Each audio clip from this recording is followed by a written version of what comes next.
Welcome back to today's episode of Thursday Coffee with Eddie Links. Today we're going to cover the NBA draft, the Kevin Durant trade, and then everything else NBA and college football coming up for this 2025 season.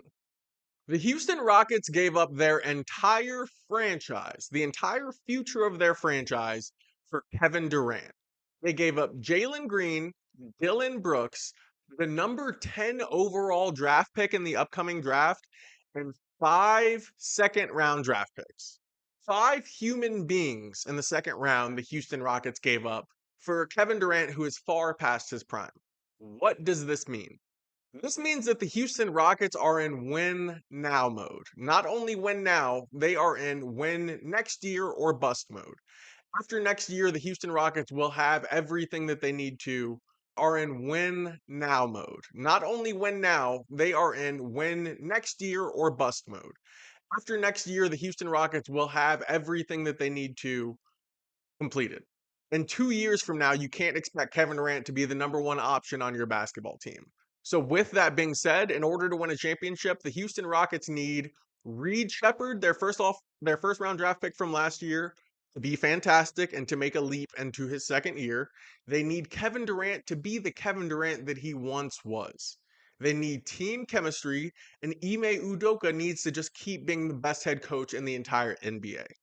Ime Udoka is special with his ability to coach a team, and that's why the Rockets were so great this past year. And then moving forward with Amon Thompson, Kevin Durant, Fred VanVleet, Reed Shepard, and the rest of the crew, the Rockets are going to be scary. Kevin Durant's trade to the Rockets was the first crazy move of this NBA season, but it's not going to be the last. The NBA insiders are expecting to see 7 to 10 draft night trades coming up on the coming up before or during the NBA draft. That's almost unprecedented. So what we're going to see is a lot of teams going from contenders to win now mode. Teams that need to be in that mix. The Houston Rockets made their trade. The Warriors need to make a trade. Lakers need to make a trade. The Mavericks may make a couple moves as well. There are so many teams that need to make moves in order to go to the next level and to be able to win that NBA championship.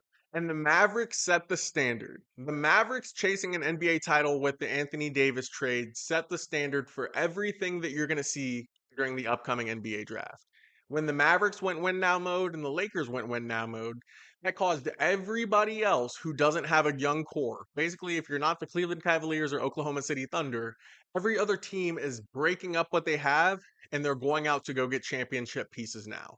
Everybody with age, the Lakers, Warriors, Celtics, Mavericks, Nuggets, every single team in the NBA is willing to cash in what they currently have just for an opportunity at the 2026 NBA title. The 2026 NBA season is going to be the best season that we've ever seen in NBA history because it's going to be this huge. The 2026 NBA season may be the best NBA season we've ever seen because there's going to be a huge division between the young guys and all of the older crews. All of the old guys are at the end of their prime now. Steph Curry, LeBron, KD, they're all at the end of their prime and they're saying, "How can we get one last ring to salvage my legacy?" All of the young guys are on teams with young cores who are good now and are going to be good in the future. The Timberwolves, the Thunder, the Pacers, etc. So next year, you're literally going to see old guys versus young guys, and you're going to see different generations of athletes compete against each other head to head more than we've ever seen before. Generally speaking, there's old guys on the same team as young guys. What we're seeing now is NBA teams are going out to make win now moves. So that's putting all of the older guys on the same team, all of the younger guys are on win now cores, and it's going to be the most insane basketball season that we've ever witnessed. The Golden State Warriors have to make a move during the NBA draft. The Golden State Warriors are incapable of winning an NBA championship with Jonathan Kuminga on the roster. Kuminga is probably the Warriors' most valuable asset that they have in terms of trading someone, and they need to be able to make that trade during or before the NBA draft. If they're able to give up Kuminga and then this year's current draft picks, they'll actually be able to get a player who's meaningful to the Warriors for not only this year, but the year following as well. The Warriors have a super small window with Steph Curry, Jimmy Butler, Draymond Green has played his best basketball. So they really need to figure something out now. There's no team in the NBA who is in greater win now mode than the Golden State Warriors. They have to get a ring for Stephen Curry because if Stephen Curry gets a fifth ring,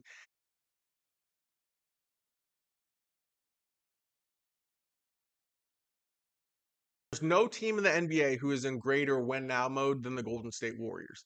They have to get a ring for Steph. Curry has played his best basketball, so they really need to figure something out now. There's no team in the NBA who is in greater win now mode than the Golden State Warriors. They have to get a ring for Stephen Curry because if Stephen Curry gets a fifth ring, his legacy is going to be greater than LeBron's. And they're both playing against a time clock. I have to say this. Being tall and dunking a basketball is not a skill. AJ DeBonsa is not a skilled basketball player. It doesn't matter if he's playing high school ball, AAU ball, or on the Team USA practice camp. All that he's capable of doing, and the only highlights that you ever see of him, is him dunking a basketball, playing against guys who were smaller than him, getting to the rim, dunking a basketball. All he's able to do is be more physically dominant than the guys he's playing against. So, my question about AJ DeBonsa is what happens when he goes to college and all of his opponents are 22 and 23 years old who are physically developed and ready to play against him? What happens to AJ DeBonsa when he goes to the NBA? And everybody was an AJ DeBonsa at one point in time. His game is not going to translate. You have never seen an athlete who is the most athletic guy translate to the NBA. Great example, Zion Williamson jumping over people. Zion was 10 times better than AJ DeBonsa, but he still is struggling in the NBA. You can't expect AJ DeBonsa to have any success in the NBA when all you've ever seen is him dunking the ball and laying it up. You could look at a million guys like that who didn't pan out. Alex Poitras. AJ DeBonsa's player comp is Alex Poitras from the University of Kentucky. He's an athletic freak. He can jump over people. He can dunk the ball home. He's not a consistent shooter. He doesn't make other guys on his team better, right? If you ask him to play defense, maybe he will. Those are all things that Alex Poitras did. Obviously, Alex Poitras suffered an injury, and that's why he didn't go to the NBA and have a great long career. But while he was at Kentucky, Alex Poitras was one of the best players on the team. Same kind of guy that AJ DeBonsa is. AJ DeBonsa needs to be on a team with great players. When you put him on a team where it's just himself, all of that stuff is going to get exposed. If you put him on a team with great players, he'll be able to get more actions within the offense itself. I believe that AJ DeBonsa should have gone to a larger university. He should have gone to a Kentucky, Kansas, or Duke if he actually wanted to prove something to NBA scouts. AJ DeBonsa playing at BYU is the same thing as AJ DeBonsa playing in AAU. He's the only guy on the floor. They're going to give it to him every time, let him shoot as much as he wants to, and there will be no expectation for AJ DeBonsa to play defense because he is the only offensive option. For AJ DeBonsa to play defense because he is the only offensive option. Who would you rather have for your NBA franchise? AJ DeBonsa or Cooper Flag? Both AJ DeBonsa and Cooper Flag were in the same high school class coming out of high school, but Cooper Flag classed up. People are saying that Cooper Flag classed up because he didn't want to be in the same NBA draft as AJ DeBonsa. He wanted the moniker, the number one overall draft pick, and he didn't want to compete for it. So it was easy for Cooper Flag to class up because if you look at this NBA draft class, there's no other superstars. There's not a lot of other really, really, really talented players. So if Cooper Flag saw an opportunity to be the easy number one overall draft pick in this year and run from AJ DeBonsa, who was going to give him tough competition for that the following year. But what I want to know before this all plays out, before we see either of them in the NBA, comment below and tell me who would you rather have on your NBA team, AJ DeBonsa or Cooper Flag? ESPN recruiting platforms are completely biased to big names and social media recognition. Cameron and Caden Boozer are not top 20 recruits. Neither of them are top 20 recruits. Why are they being recruited so highly? Because their father is Carlos Boozer, an NBA legend. These guys aren't that good. And Caden Boozer is not good at all. The only reason that Boozer is top 20 in any aspect is because of his brother. His brother is actually a great basketball player.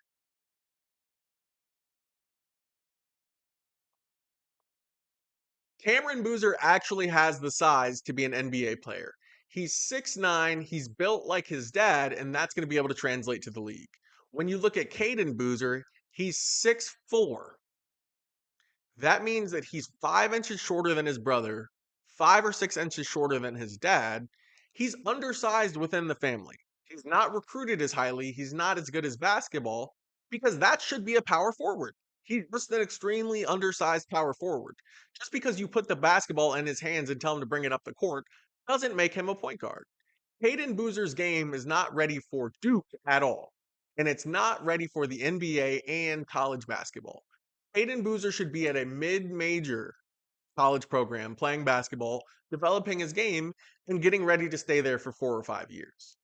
Cameron Boozer should be ready to go to the NBA. In a year or two, Cameron Boozer is an NBA player.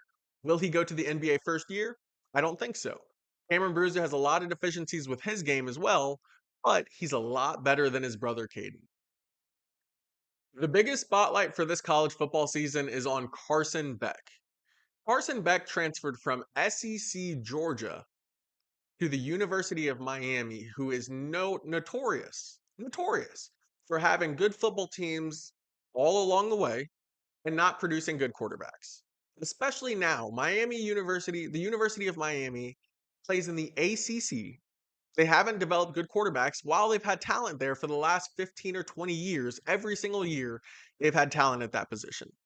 Up until Cam Ward, Miami was incapable of putting any of those guys in the NFL and translating their career into NFL dollars.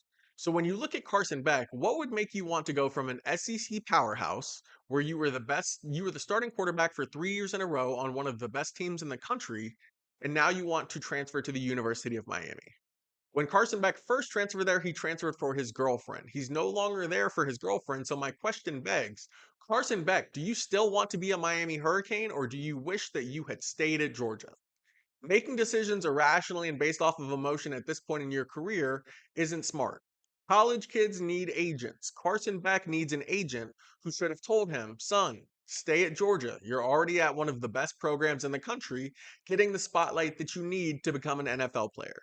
When you go to the University of Miami, nobody watches them play football. So you are going to have a hard time getting scouted at the University of Miami.